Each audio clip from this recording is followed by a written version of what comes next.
सकामोतो days episode 2 लेके लौट आया हूँ और आप में से जिसने भी सब्सक्राइब नहीं किया है जल्दी से कर लो क्योंकि एपिसोड डिटेल में है और सबसे पहले मैं ही लाऊंगा। एपिसोड के शुरू में हम शिन को सकामोतो शॉप पे देखते हैं काम करते हुए। कुछ देर बाद हम देखते हैं सकामोतो वहीं पे है और शिन सकामोतो की तारीफ करते हुए जा रहा है कि उसने कैसे फाइट किया, उसने कैसे लोगों को मारा, पर वहीं पे उसकी बीवी थी। ये जब वो सुनती है वह गुस्से में सकामोतो को कहती है, हनी क्या फिर से तुमने हिटमैन का काम करना शुरू कर दिया है? ये सुनते ही सकामोतो डरते हुए उठता है और मना करता है, पर वो चिल्लाती है और कहती है, आपको याद तो है ना फैमिली रूल, अगर आपने फिर से वो काम चालू किया तो डिवोर्स होगा, डिवोर्स। ये सुनते ही सकामोतो डर जाता है, मना करने लगता है, पर वही से शिन कहता है, पर आपने तो ऐसा करा था ना। वो मन में कहता है, चुप रहो नहीं तो मार डालूंगा। उसकी बीवी के जाने के बाद शिन उससे पूछता है, बॉस फैमिली रूल आखिर वो क्या है? ये सुनते ही सकामोतो उसे मारने के बारे में सोचता है, जो देख के शिन बहुत ज़्यादा डर जाता है। तभी सीन शिफ्ट होता है, हम उनको निकिता चाइनाटाउन नाम के एक जगह पे देखते हैं। कुछ ही देर बाद देखते हैं सकामोतो एक दुकान से कुछ खरीदता है जो कि था पोक बम्स। आई एम सॉरी अगर इसका नाम मैं गलत ले रहा हूँ तो। ये देख के जब शिन इसके बारे में पूछता है वो बताता है कि ये ओई और हना के लिए है। ये सुनते ही शिन और ज़्यादा इम्प्रेस होता है कि वो अपनी फैमिली को कितना ज़्यादा प्यार करता है और वो फिर से फैमिली रूल के बारे में पूछता है, पर सकामोतो फिर से उसे नहीं बताता। कुछ देर बाद वो लोग जाने लगते हैं। तभी एक बिल्डिंग से एक लड़की जंप करती है और सीधा आके सकामोतो के ऊपर गिरती है। उसके वजह से उसके सारे पोक बन्स वो खराब हो जाते हैं। सकामोतो को बहुत गुस्सा आ जाता है। शिन किसी तरीके से उसको संभालता, पर तभी वहाँ पे कुछ लोग आते हैं जो कि आके सीधा उस लड़की पे हमला करते हैं। वो लड़की ताओची की इस्तेमाल करके उन सबसे फाइट करने लगती है, एक एक को धूल चटाती है, पर तभी देखते हैं 3 बंदे एक साथ उसको घेर लेते हैं, पर फिर भी वो उन सबको मारती है। पर तभी पीछे से एक बंदा उसको पकड़ लेता है। सामने से एक बंदा उसको चाकू मार नहीं वाला था, तभी सकामोतो उसके उस चाकू को ही तोड़ देता है और उसे खतरनाक पंच मारता है। दूसरी तरफ शिन अब उस बंदे को पीछे से मारता है और ऐसे करते करते वो लोग उन सबको धूल चटा देते हैं। और अब देखते हैं शिन और सकामोतो उस लड़की को लेके भागने लगते हैं। वहाँ पे वो लोग उन सबको बस भागते हुए देखने लगते हैं। तभी सीन शिफ्ट होता है, हमें किसी एक जगह पे दिखाया जाता है। एक बंदा जो कि उसी लड़की के बारे में पूछ रहा था, दूसरा बंदा उसके सामने झुका हुआ था, उससे कह रहा था कि वो उसे पकड़ नहीं पाया, उसे माफ कर दे। पर वो बंदा उसे पीटते जा रहा था, कह रहा था कि उस लड़की को ढूंढना कितना ज़रूरी था। और तभी कुछ देर उसे मारने के बाद वो उसे जाने के लिए कहता है, पर तभी देखते हैं उस बंदे का सर अलग हो जाता है और नीचे गिर जाता है, जिससे वहाँ पे सब कोई डर जाते हैं। और इंस्टेंटली वहाँ पे एक बंदा अपीयर होता है जो कि उसके सर के साथ खेलने लगता है। पर तभी वहाँ पे और एक बंदा आता है जो कि कहता है, बाचो हम लोग डेड बॉडीज के साथ नहीं खेलते हैं, ये बिल्कुल टेस्टलेस है। और उन दोनों को देख के वही बंदा वो सोचता है, ये साइकोटिक ब्रदर्स। और तभी वो उन सबको उसी लड़की को ढूंढने के लिए कहता है, एक्सप्लेन करता है कि उसके पास जो चाबी है उस चाबी का ज़रूरत आखिर क्या है।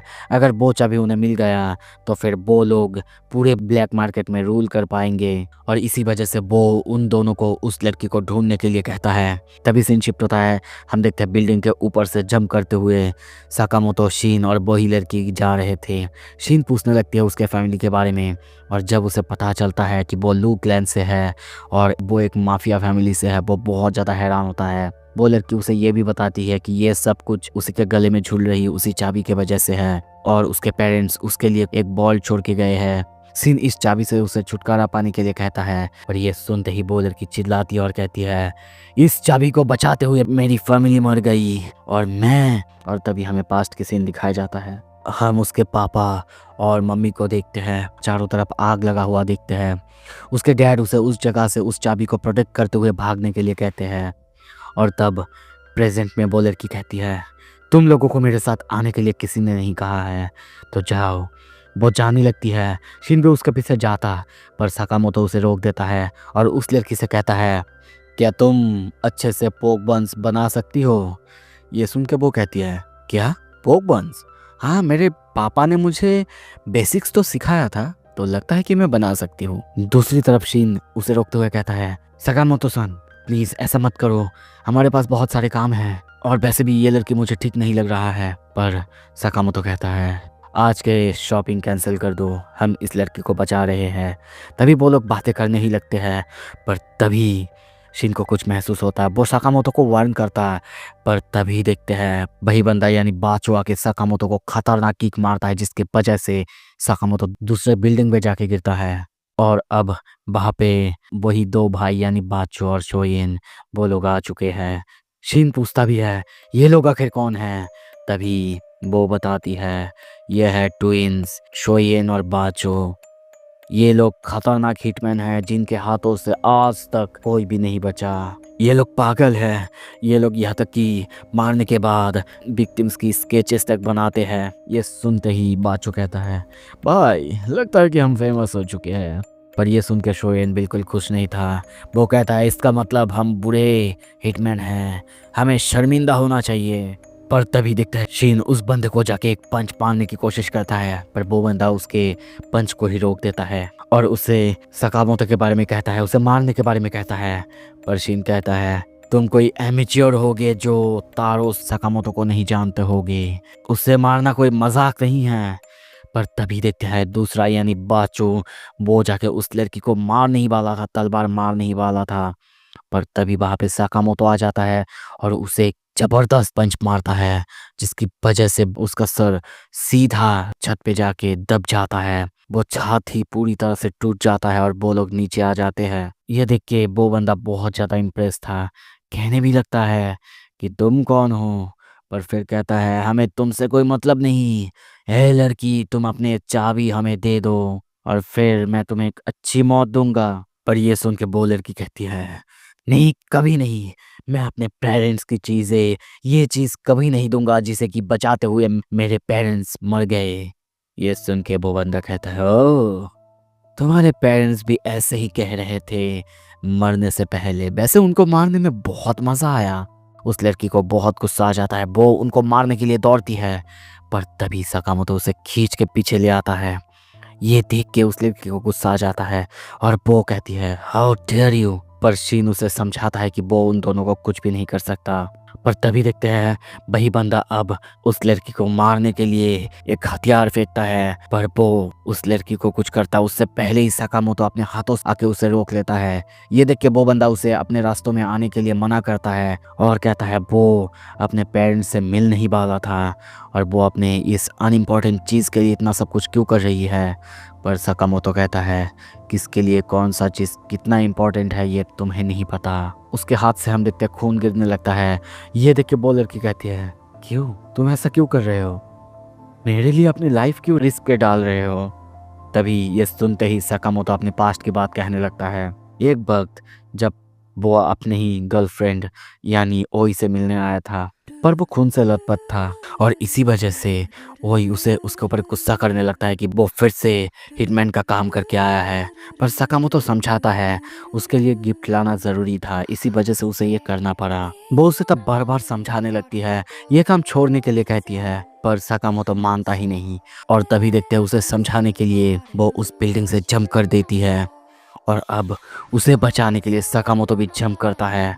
किसी तरीके से उसे पकड़ते हैं, दोनों बर्फ में गिरते हैं और तब बर्फ से उठ के वो उसे समझाती है देखो जैसे तुम मुझे बचाने के लिए कूद गए और ये इसीलिए क्योंकि तुम मुझे प्यार करते हो, वैसे ही हर किसी का कोई ना कोई प्यार करने वाला होता है, यहाँ तक कि जिनको तुम मारते हो उनका भी।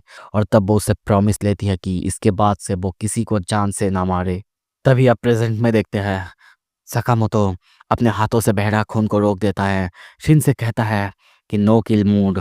और तभी देखते हैं वो दोनों बंदे अब उसके ऊपर हमला कर देते हैं, एक के बाद एक तलवार से हमला करने लगते हैं और सकामोतो हर एक हमले से खुद को बचाता हुआ जा रहा है, उनके हमले को डॉज करता हुआ जा रहा है। पर तभी कुछ देर बाद दोनों भाई एक साथ मिलकर स्लैशेस करने लगता है, पर सकामोतो उनका हर एक स्लैश आसानी से डॉज कर देता है, जो देख के वो बंदा भी बहुत ज़्यादा हैरान होता है और सोचता है ऐसा कैसे हो सकता है, ये स्लैशेस ये तो इनस्केपेबल थे। पर तभी दोनों भाई मिलकर फिर से एक और टेक्निक से हमला करने वाले ही थे कि सकामोतो बाचो पर हमला करता है, जिससे बाचो नीचे गिर जाता है। ये देख के दूसरा भाई वो भी हमला करता, पर इस बार सकामोतो उसकी तलवार को, उसकी हथियार को ही तोड़ देता है। ये देख के वो बंदा बहुत बहुत ज़्यादा शौक होता है और सोचता है कैसे कैसे मेरे इनहेंस तलवार को, इनहेंस हथियार को कोई तोड़ सकता है।